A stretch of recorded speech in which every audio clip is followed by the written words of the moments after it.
Okay. Just another quick note, if you'd like to pop the captions on for any reason, you can do so. It will ask you to choose the language that you like, so you can listen along in whichever language you'd like today. Those are under the CC, so you can see a small screen grab there. Okay. Can I hand over to Petra? Thanks, Laura. Can you put your slides up for sharing, please? Yes, I can. Thank you.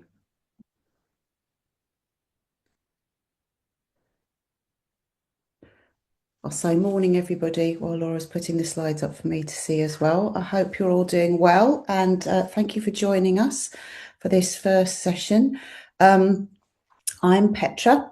I'm going to be co-running this session today, hopefully with Ssentongo, who'll be joining us shortly from Uganda.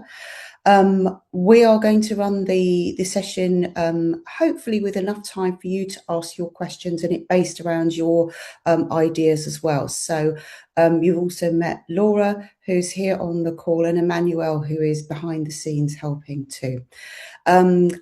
The course is today really focused on helping us get to know each other a bit more, to ask some basic questions about ethics, but also to give you the opportunity to reflect on some of the things you might have started reading and to plan for what's coming up over the next 4 weeks. And we'll be returning back to some of the things we talk about today as we go through the course. It might be that some of the things you want to talk about are coming up in the online learning you'll be doing, in which case I'll let you know that, but I'll make a note of everything so we can check back every time we meet in person to just be sure that all the things you've wanted to cover have been covered. And obviously we can continue this as much as we want in the chat function on the actual course in Moodle. Could I have the next slide, please, Laura? And this is the facilitation team. So you've got me there in a nice pink jumper, Emmanuel and Ssentongo, who'll be joining us a little bit later. Laura, if I forget anything, also please do feel free, and Emmanuel, to jump in because you know, I am prone to do that early in the morning. Thank you very much. No worries, Petra. We've got Ssentongo and Emmanuel on the call. So shall they introduce themselves and just tell us a bit more about themselves? Please. Yep, lovely. Over to you, Emmanuel. I can see you've got your video on. Yeah. Thanks, Laura. Well, hi, everyone. My name is Emmanuel. Lovely to finally put some faces to some names that I've been seeing on the WhatsApp platform. I'm based in Cambridge, and I'm part of the facilitation team for this course. So yeah, it's lovely to meet you all. And yeah, thank you.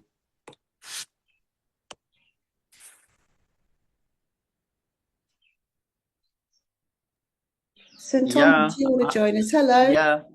Yeah. Hi, everyone.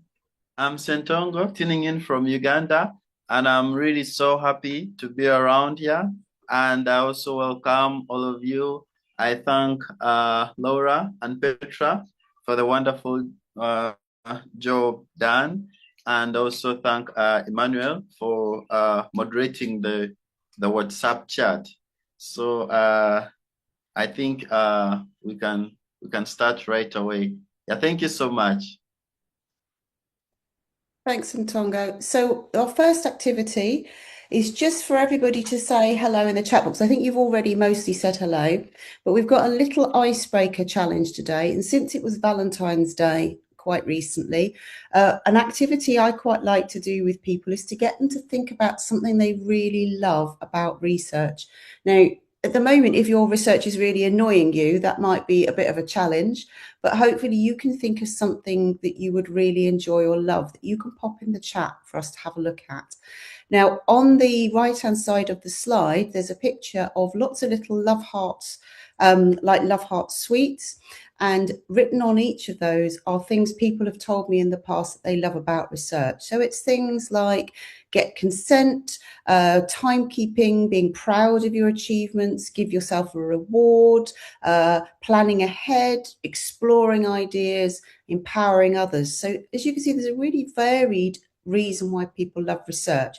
So we're just going to spend a minute or two saying hello, where we're from, if you haven't mentioned that, and you want to tell us in terms of where you're working, not just where you're living, and what you love about research, and we'll have a look in the chat and read out some of your contributions. If you don't feel like sharing, that's absolutely fine, and maybe Ssentongo and myself, Emmanuel and Laura can have a think about adding some stuff as well.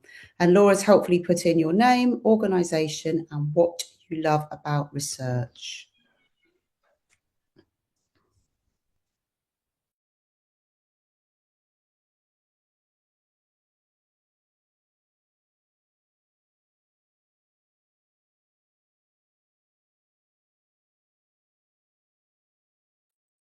So Tarek from Addis Ababa University says they love the process of searching research problems. Yeah, I like that as well. I'm going to make a note of these, I think, so we can share them back for people who weren't on the call.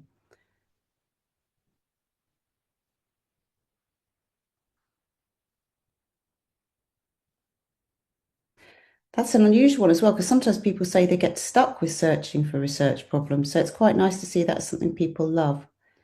We'll probably find that we've all got skills and things we enjoy that we can swap with each other. And Alazar from Hawassa University College of Medicine Health Science says that they really love the broader impact.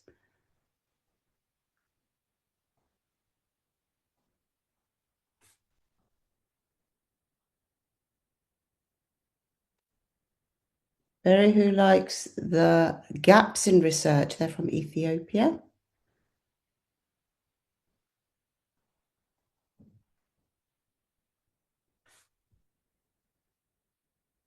Grace loves synthesis. Yeah, that's a great one as well. Do you know what? I'm going to, Laura, are we able to capture some of this chat?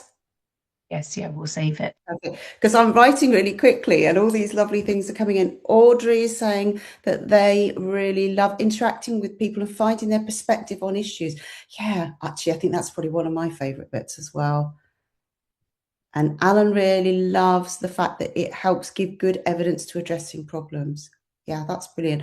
For those of you who are doing teaching yourselves, you might find this actually works quite nicely as an icebreaker in your own learning. You might already do this. I found it works quite well just to get people to say things, or if you want to, I've got the template for those little hearts. They're just plain and you can print them out, cut them out and get people to write on them. So if you want those, just let me know and I'll put them in the online, the Moodle chat rather than this chat.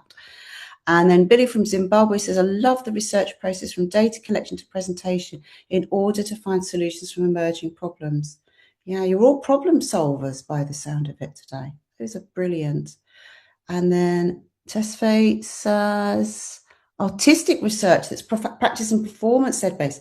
Oh, yeah, I like that. Yes, I do. Know what, that's really interesting, because I think the other thing we'll find out through this exercise is we're all doing research in very different ways. And I'm hoping from today, as we get to know each other a bit better, when you're replying in the chat on the online platform, you can bring in some of your own examples, some of your own challenges, some of the own things you fixed, but also sharing with each other this sort of breadth of research we could be doing, because I think quite often when we've got creative and participatory practices, that's very interesting for others to learn from.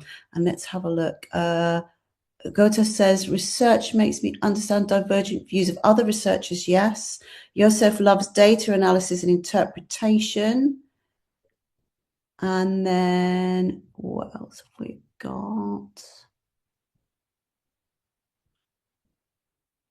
Yeah, and we've got more. Cynthia, who said about research ethics being important, a part of the application process, and just being aware of that. So that's much more specific to the course and sharing the experiences of colleagues here. Yeah, brilliant. Ssentongo, if it's all right with you, I'm going to pass to you now to do the next few slides, and then I'll pick up in a bit. And Ssentongo and I in a minute are going to talk about some of your questions that you've asked. If I haven't covered some of the things you love, don't worry, we'll capture those or perhaps pop back to them at the end. Actually, sorry, Ssentongo, before we do your little bit, I'm just going to say to you all, you've probably seen that the start of this course talks about your own well-being. And some people have said in previous online versions of this course, this is the first time we've done this sort of live chat version of it, but where they've done it purely online, that they were a bit surprised that we focused on researcher well-being to begin with. And the reason why we do that is that you can't do high quality, rigorous, ethical, enjoyable research, compassionate research, if you haven't thought about your own well-being needs first.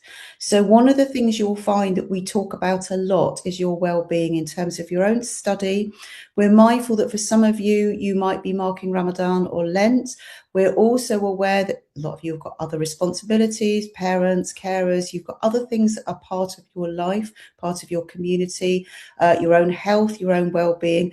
It might be the topic of your research is quite challenging, or the circumstances under which you're working is challenging. And those of you doing a PhD, well, that's challenging in and of itself.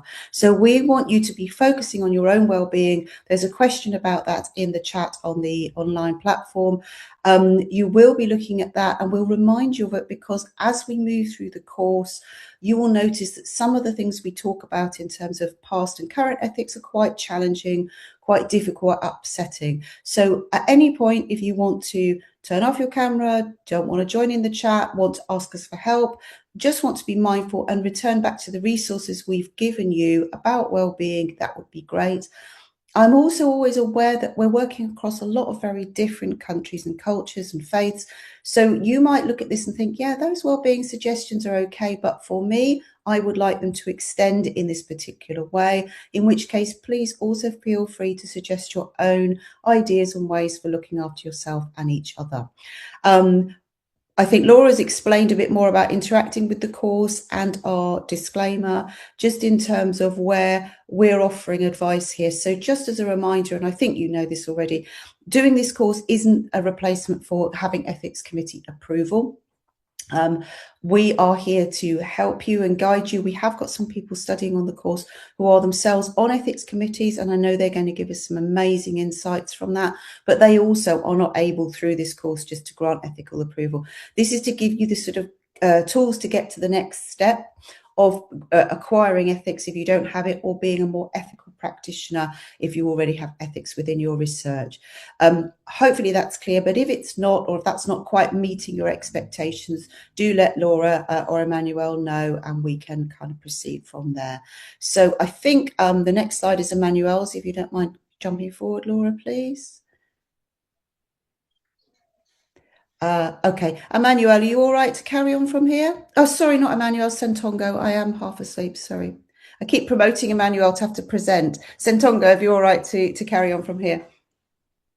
Yeah, well, absolutely. Yeah, thank you so much, Petra, for those wonderful remarks.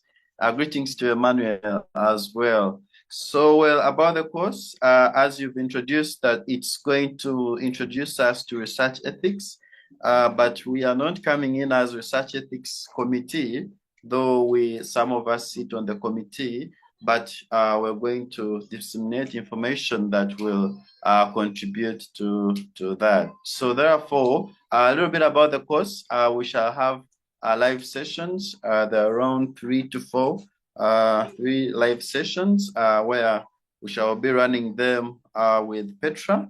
And so this is the first session, and they're live, but optional. Like this one is 20th, though we shall have another live session on 27th of February, and then another live session. So the session on 27th of February will be about the requirements of good ethical practice. And then we shall also have another session on research misconduct, and that will be in March, on 6th March. And then the fourth session, the live session, will be on 13th of March, and we shall dig deep into understanding how to apply for ethics approval. So the course will finally end on 17th of March. So all courses will be running from 8 a.m. West African time, or 5 p.m. based on the demand. So it would depend on the demand. So You will unlock your certificate if you complete the following.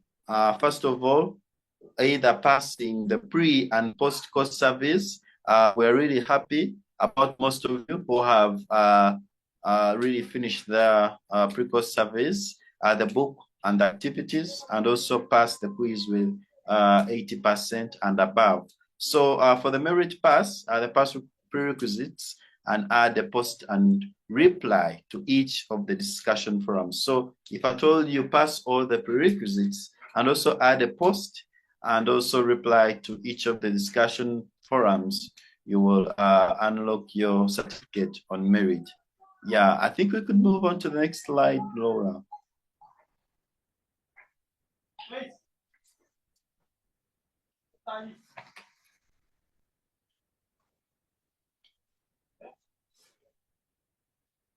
Yeah, well, so here we're going to address these questions with Petra. So one of the questions that you posted were from different institutions and countries. So one said, how can researchers effectively navigate ethical approval processes when institutional guidelines are unclear or still developing? So this is seen in most countries because we still see it as an evolving field, the one of research ethics. So from when it started, where we had provocation and disturbance of human rights by the Nazi, then we had development of such the Nuremberg Code, the ethical principles that went on developing. So, but we have different institutes, and so every institute, such as a university or a REC, has guidelines. But someone is asking, how can researchers effectively navigate these ethical processes when the institutional guidelines are unclear or still developing? So in answering this, first of all, you need to get acquainted to some of the international guidelines. And the first bit of it is that you should first understand the ethical approval processes. Are they for animal research, or are they for research involving human participants as research participants? Therefore, there are lots of guidelines that guide research involving humans, such as the Declaration of Helsinki. So you can, I think Petra or Laura and I, we shall drop them in the chat box, or so that people can get to see some of those guidelines. So therefore, you can navigate through the ethical processes by utilizing international guidelines such as the Declaration of Helsinki. There is also another guideline called the SIOMS guidelines, and also the Belmont report from the United States. And actually, there are also nice, well-stipulated guidelines from the United States. I think in the CSF 25 guidelines. So therefore, you can follow that. But however, keeping the core principles of ethical research in mind, and that is the three core principles, that is respect for persons, beneficence, and justice, whereby there is equal distribution of benefits and research burdens. And then also utilizing the research ethics committees, because now we have lots of RECs or the IRBs at different institutions. So you can utilize that to navigate through the ethical approval process, even if your institutional guidelines are unclear or still developing. Yeah, so if at all Petra has something to add on that question, on that answer, I'll be so glad to hear that. Yeah, thank you. Thanks, Ssentongo. Actually, no, I was sitting here making notes and enjoying that when you were sharing all these different insights into it. I think that For some of you who've already started the course online, you'll notice that some of those ethical codes and guidelines that Ssentongo mentioned are there. And next week, that's something we'll be moving on to do, and that we're going to actually get you to look at some of them in depth, because you're right, there are these different approval processes that vary between countries and institutions. I think that was a really good question that somebody had about, does it vary? Yes, it can. And as Ssentongo said, it can also vary because we are constantly evolving. So it would be odd if the ethics procedures or approvals that were put in place, say, even 10 years ago, were still the same, because things have changed on, say, in medical developments with AI. There's stuff happening all the time, even things like researcher well-being that I mentioned to you earlier on. That was really not a factor in ethical research until quite recently. We were looking at participant well-being and community well-being. Animal welfare has become a bigger part too. So we're constantly changing and evolving. That's not a problem, and we will look at that as a positive thing. Where it might be more challenging for you is if you can't find a local ethics committee. We will certainly be looking at that. I think most of you have identified you do have one available to you, but that might be something that you want to pop in the chat if you're worried about, or share on the online forum. You could start a conversation about it. I think it's also really important to note that all ethics committees have different ways of applying to them, and that will take time. So again, later in the course, we're going to give you a stepwise guide on actually how to apply generally, because your own institution will have its specific requirements, but that also includes timescales. So something to think about now, if you haven't applied yet and you're doing this course because you want to apply for ethics approval, is your 2 jobs after this session today is find out where your committee is, and also find out when it meets and what its requirements are, because I've certainly found, and I'm sure Ssentongo has as well, that when we're working with students, and those of you who are on ethics committees might want to pop in the chat if you've noticed this as well, that people don't quite appreciate how much work goes into putting an application in, and they want stuff to happen very quickly, and they think, oh, I'll just put this in to do next week, and then they discover actually there's a lot to do and it gets turned down. So find out where your committee is, where it meets, what its requirements are. Laura has very helpfully put that in a chat for a reminder to you to do. And as we go through the course, if you start trying that process and you're finding it challenging, we can talk about how that goes. And I think just to sort of finish up that, yes, there's lots of different names. So IRB is International Institutional Review Board, but you might have Ethics Review Board, an ERB. There's a REC, Research Ethics Committee. There's an IREC, Institutional Research Committee. So there's lots of little acronyms too. You can be kind of a bit of a detective while you're doing this work and start looking for these acronyms, sharing them, because that's sometimes a barrier as well, especially if you're working in an additional language, of working out what do these terms mean and what do I have to do. So the board will be a collective of people from an institution who've got expertise in ethics. They're usually voluntarily based, who are going to look at proposals as they come in and give feedback and give what then follows on with clearance.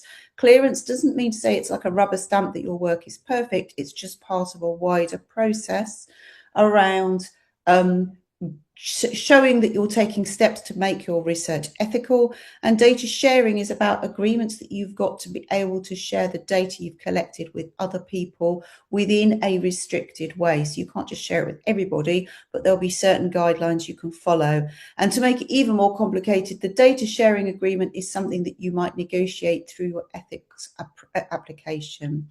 I've got one quick question before we move on to the next slide, and it's when you're thinking about ethics, pop quickly in the chat what you think the most important thing about ethics is.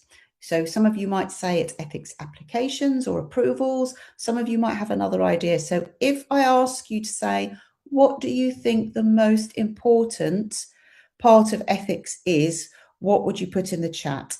And Laura's helpfully summarized this as, when you think about ethics, what do you think is the most important thing?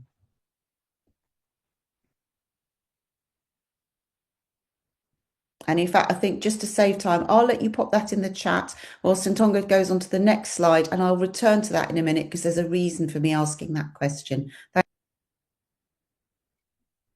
Yeah. Thank you, Petra. There was the question that you answered was really nice. Do these ethical principles really vary across countries or institutions? Yeah. So now, but we have the main core principles that always remain there: respect for persons, beneficence, and also justice. But however, we have the laws of the countries. The laws that govern a country can impact on the way that research ethics is seen or viewed. Now, like in a country like some East African countries like Uganda, so if at all you want to respect rights for persons, let's say you want to carry out a research in LGBTQ. So in Uganda, because the laws, there is an anti-homosexual bill, act and a law. So therefore, if at all you conduct such research, it is flagged red. Therefore, these ethical principles, the core principles remain in place, but they are affected by the regulations, the laws, the culture in a certain institution or a certain country. Yeah, thank you so much for that. So, for the differences and similarities of ethical institutional review boards, really Petra has been so explicit on that. And then even for the data sharing agreement, it's just an agreement. They all work in respecting the research participant rights. So we can move on to the next slide. And I also really thank Petra for incorporating in this unit of well-being of the researchers, because we have been viewing research ethics. We have been looking at the well-being of only the research participants. So I realize some of the people here will still know them as research subjects. But the recent guidelines in the Declaration of Helsinki, they show that for you to refer to a research participant as a subject is actually disrespecting, so we call them participants. So there's another question here. How do I incorporate ethical principles in research design? So in research design, actually what drives good ethical or scientific research? Is it scientific validity, social validity, etc.? But however, all those are driven by the cornerstone, and the cornerstone is the ethics principles. So incorporating it in your research design is looking at your informed consent process, how you will enter the community engagement plan. So that is all incorporating research principles, and also having the vulnerable groups cared for, and also justifying, giving a reason to why you are going to utilize prisoners, you are going to use minors, how are you going to pick consent from them, those below 18? How are you going to do that? All that moves on with your research design, even if it's a cross-sectional study design or retrospective. So someone could be wondering that I could just be the analyzing secondary data.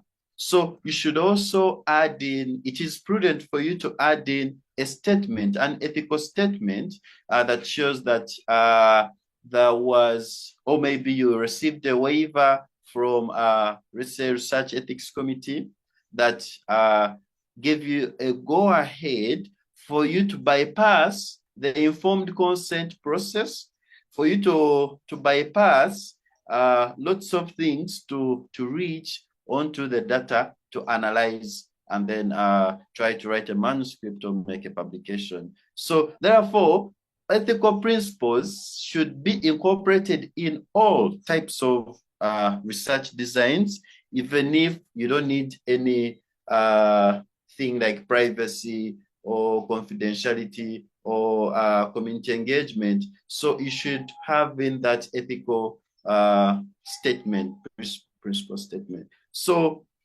how does ethics shape my thesis writing? Yeah, well, ethics comes in really and shapes your thesis writing in lots of ways. Now, so when you're writing your thesis, you also have appendices such as the informed consent form so therefore there is confidentiality.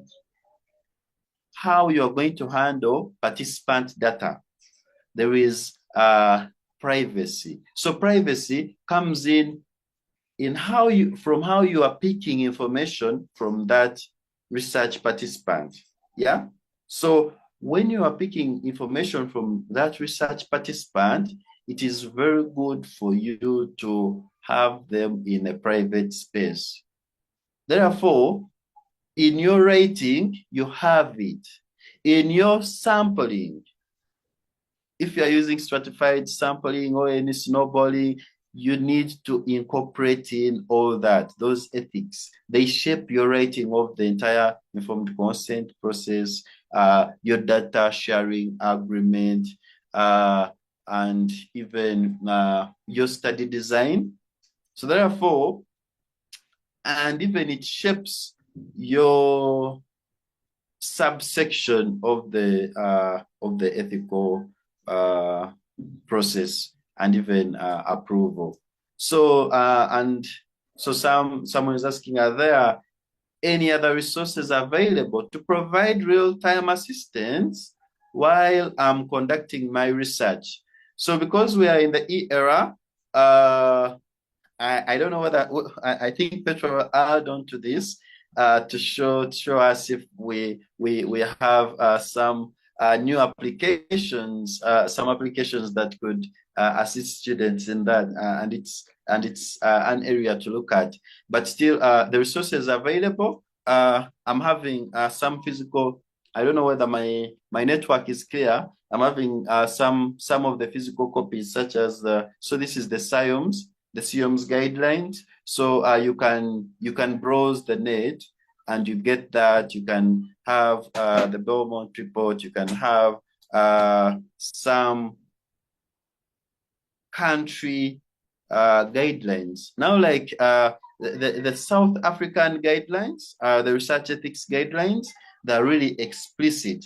They show everything. So if at all you get time, you can also get time to read on that. So therefore, you have all the resources available to provide real-time assistance. So the first resource that is available for you is your dissertation, is your thesis, is your proposal. At inception of your idea, of the inception of your research idea and writing it down, you have the ethical principles at hand. Therefore, it is one of the resources that you're going to use while you are conducting your research.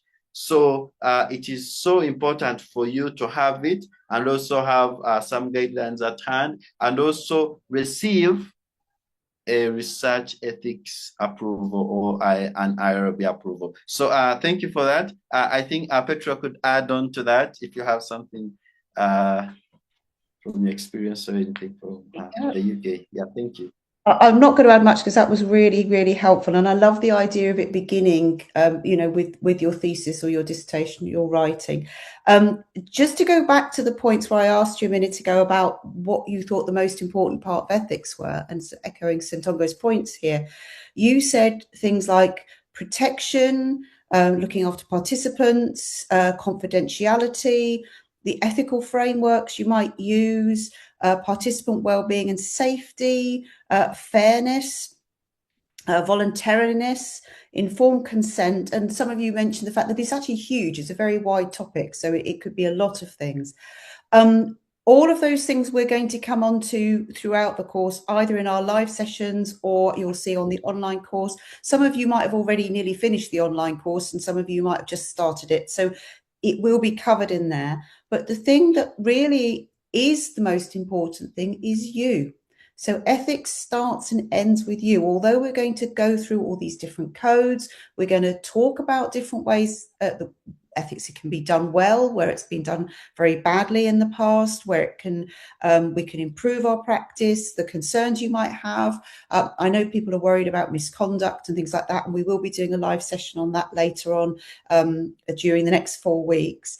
But ultimately, whether or not you have ethics approval, it still is incumbent on yourself to be an ethical practitioner. So that's really what we're trying to do here, is to give you the confidence and skills to do that. And I think the answers you've already given tell me that you're well on the way to be an ethical practitioner. It doesn't mean because you understand ethics, you can just say, well, I don't need to use an ethics committee, because if there's one available to you, you should. However, if you are only just doing the ethics approval to get on with your research and you're not thinking about ethics in every bit that you do. So when we say, how do I incorporate ethical principles into research design? It's everywhere. It's through all your planning. So when you're thinking about that idea or that goal you want to reach and all the steps you're going to get, at every step of the way, you're thinking about ethics in terms of what we call everyday ethics. And I think we're going to put something in the online chat on the main forum about that, about how you carry yourself, how you think about others, how you relate to other people, how you look after your own self, and the way that basically you're building a piece of work and what might threaten it, what might get in the way. It could be anything like tiredness, or it could be bullying in an institution. It could be pressure to fabricate data. It might be the fact that you're working in a community and you're not showing them proper respect. There's lots of little ways that this could actually make a difference. So we will continue with that. I appreciate today's session is much more of an introduction, but really the course is going to give you the tools. So I'm going to keep these really good questions in mind, and let's use them to check back at the end and say, did we achieve this? So I'm hoping by the end of this course, if not sooner, you will already know how to incorporate ethical principles into your design and how does ethics shape your writing. The codes that Ssentongo is talking about and many more are in the link that Laura has posted here. Those will also be useful resources because everything in the course, we've got lots of resources to ethical guides, free tools, things like that. You can also add your own because you probably know them. I was interested with this question if whether you wanted us to put a separate thing in a chat in the course about just other general research tools that are free and easily available online. So it might be like time management, it might be about I don't know, analysis or things like that, or how to read a paper. Lots of this we cover in other Rising Scholars courses, but if you are hoping for some practical tools and things, please pop a note in the chat and we will come back to that one alongside the course. Laura, am I right that we're kind of nearly at the end of the questions now, and we could maybe go on to asking people might want to ask some questions, or either put your hand up and ask a question or pop it in the chat? Yes, that sounds great. So you can raise a digital hand, or you can put a question in the chat box. I've just got this slide here, just tells you lots of different people wanted to learn more about ethics in their particular area of study or in a particular country. So I've just got a summary of that on the slides here. Brilliant. Yeah, I know all these things we are going to come on to. And again, you can see partly why we've put the thing about your own well-being, because some of these things are going to have crossovers into our own lives. And we will certainly be talking about those. But I would say, bearing in mind that this is about you, don't be worried at any point in this course to say, I don't understand that, I'm not sure about that, I don't really agree with that idea. That's absolutely fine as long as it's respectful and in our sort of our codes of conduct for the course. I think the other thing to remember is we will give you quite a lot of critical readings, and you will be given papers that are going to make you think, and they're going to challenge what you've just done. So you'll for example, learn about all the codes, and then you're going to read a paper that's asking, why do we use these codes in this way? Some people find that really, really helpful. Other people are worried about, I want to just be told the right thing to do. So this course relies on the right thing to do being starting with you. But if it's not clear at any point, again, you can ask Ssentongo, Laura, Emmanuel, me, any of the other people who are involved in the course. You can either put it in the chat for everyone to see, because likely everybody else has got the same question, or if you're a bit unsure, message us first. We can have a quick chat about it, and then we'll put it into the chat as well. So yeah, questions you've got either about what we talked about today, anything you're concerned about the course, if you've got any questions about what's coming up, if you feel like there's something we should have talked about, you were expecting that we haven't, anything else, just pop it in the chat or raise your hand. And we've got, I think, just checking my time, we've got about 12 minutes to have a chat amongst ourselves. And if any of you have already started this process and or sit on an ethics committee and you'd like to reflect on what we've shared today, please do pop that in the chat as well, or raise your hand and add to what we're saying, because all of that will be useful at the end of this recording for those who couldn't make it today to catch up on. So over to you. I will leave it to you. And Ssentongo, if you want to add anything. Yeah. Well, thank you so much. So we can have participants have their questions in the chat box if at all they want anything to be addressed. And it has been really an insightful session. So Florence is saying the most important thing about ethics is participant voluntary participation. Yeah. It is really true. Participant voluntary participation, that shows that they are respecting the rights of participants. So we have a question from the Berihu. Dears, what should a researcher do if they discover unethical behavior in their study? That's a really great question. You'll be glad to know we are going to come on to that. Some of you might have already discovered this part if you're already ahead on the online course. I think I'm going to pause for a moment answering that. I wondered if people, that's a great question to get us going. Maybe other people might put in the chat what they would do if that happened, or raise a hand if you want to tell us. Yeah, it happens more than you would expect.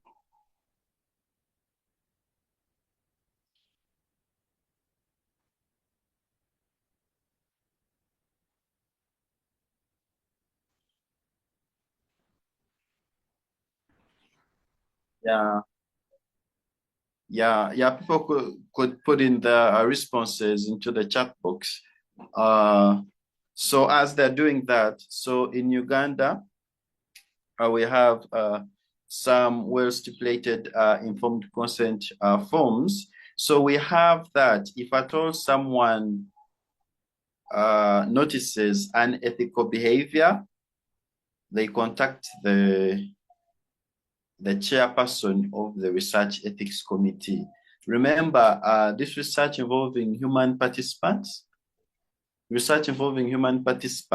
is regulated and given an ethical approval. So the Research Ethics Committee, or the IRB, is responsible for all the misconduct or unethical behavior that is observed by the research participants.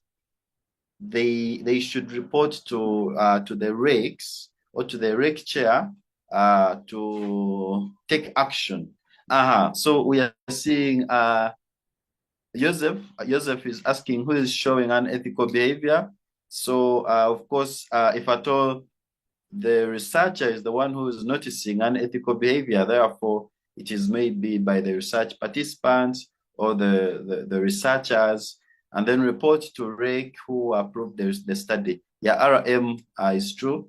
Report to REC who approved the study. So Bihuru is saying that the researcher, if the researcher is the one showing unethical behavior, so you were a researcher, but you're noticing your fellow researcher is conducting research unethically. So you can first talk to them if at all that those unethical behaviors continue to come in, then you report the case to the Research Ethics Committee that gave you the approval to take a necessary action. And still, it is now for us in our rate, you need to have taken an RCR for you to conduct research. So every research participant or every research assistant and the principal researcher, the PI, should take a research, a responsible conduct of research course prior to going into the field. Therefore, it gets them acquainted to research ethics and how to conduct research ethically. So if at all they themselves conduct research unethically, they will be knowing, and then you will be able to to get that solved and fixed by the Research Ethics Committee. I was just going to add to that as well. I completely agree with this. And I think that if you have got an ethics committee available to you, one of the things we're going to keep advising is to have a link with them. So don't just use them as a kind of facility you do when you just got some research to do. A lot of them will, encourage dialogue, not all, because some of them are very busy, but that you can actually be in conversation. There's often sort of having ethics leads in your organization. I think it's the idea of thinking around, if we talk about it beginning with us and extending to everybody else around us, it's about building a research community or research culture. So that, yes, if I thought that I discovered a researcher was behaving unethically, I probably would, depending on what they've done, talk to the ethics committee. But it might be that on a more general level, I'm going to try and foster things to prevent that from happening to begin with. So, for example, I think we'll come on to talking about plagiarism later in the course, but it's something people really, really worry about doing accidentally or on purpose. And so sometimes it's the case that you are discovering someone's starting to do something unethical. They haven't done anything really awful yet, but they're going to do it because there's a good reason. They're feeling pressured. They're worried about maybe, are they nobody's taught them how to write properly or how to reference properly. So some of this is that, yes, we might be taking it to the IRB or the ethics committee, but equally we might be having daily conversations that make this kind of normal, that we can chat about it, and that we've got peers and colleagues that we'd also ask to reflect on our own work. I think that there are, certainly in teaching, I encounter a lot of things that I'd worry about the ethics, and we can have a conversation about it to stop it becoming a problem. Yes, what was I going to say? So that's helpful. I'm just looking in the chat, and I think some other people have said about sharing what we've learned. We will sum up what's been discussed and discovered. I think in terms of like when we've spotted researchers doing unethical things, you will see that in the course we've given you some quite graphic examples of that. Again, that's why we're thinking about well-being. But there's a current case that's ongoing where I might put that as a separate chat in the online forum, just for us to talk about how we feel and what we do if that was happening in our community, because it gives us an idea about what to do.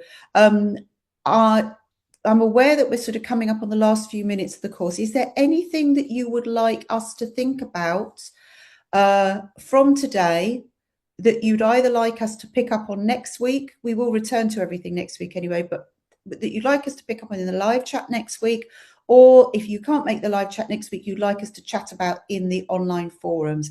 Please pop that in the chat because we'll make sure it's covered.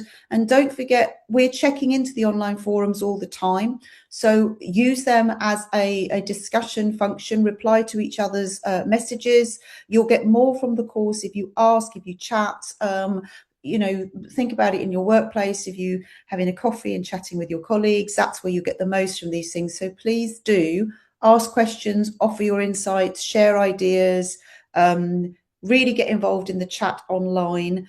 But if there's anything you think that we could have talked about that we haven't mentioned here that you're still not clear about, or you'd like us to do for next live session or online, please pop it in the chat. And Laura and Ssentongo, I don't know if you've got anything else you want to add to wrap up with today. Well, I'm just thankful to Laura, to Petra. Thank you so much for your time. and also the research participant, the students, and everyone in the chat room. So I'm really thankful, and we shall be getting more even next week and the other week. So we are still together. So if you have anything you want to ask, drop your questions here, or we shall have more in the discussion forum.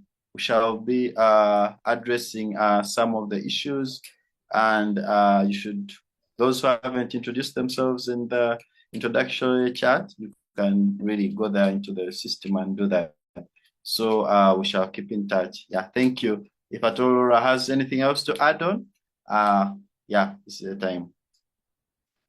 Thank you so much, Petra. Thank you so much, Ssentongo. It's been great to hear all of your answers to today's questions. What I'm going to do is I'm going to quickly launch a feedback poll. So let us know if today was clear. I do see a couple more questions in the chat, so I will keep those and I will make sure we answer them. So I'm just going to launch a very quick feedback poll, and in there, for example, you can add another question for next week. And if you would prefer a different time for the live session, do drop us a message in the feedback survey. What we will do is we will use the WhatsApp chat, if you're in the WhatsApp chat, just to check what times work best for you, because we also have the option of a 5 p.m. West African time slot as well. So thank you so much for all of your engagement today. It's been a pleasure to spend some time with you, and we hope you find the online course easy to use. If you do have any questions, you can contact me and the tech support team on the online forums, but also you can email us too if you do have any questions there. Okay, so there should be a feedback survey on your screen. I'll leave that open for just a few minutes, and thank you ever so much, everybody, for your time and your participation.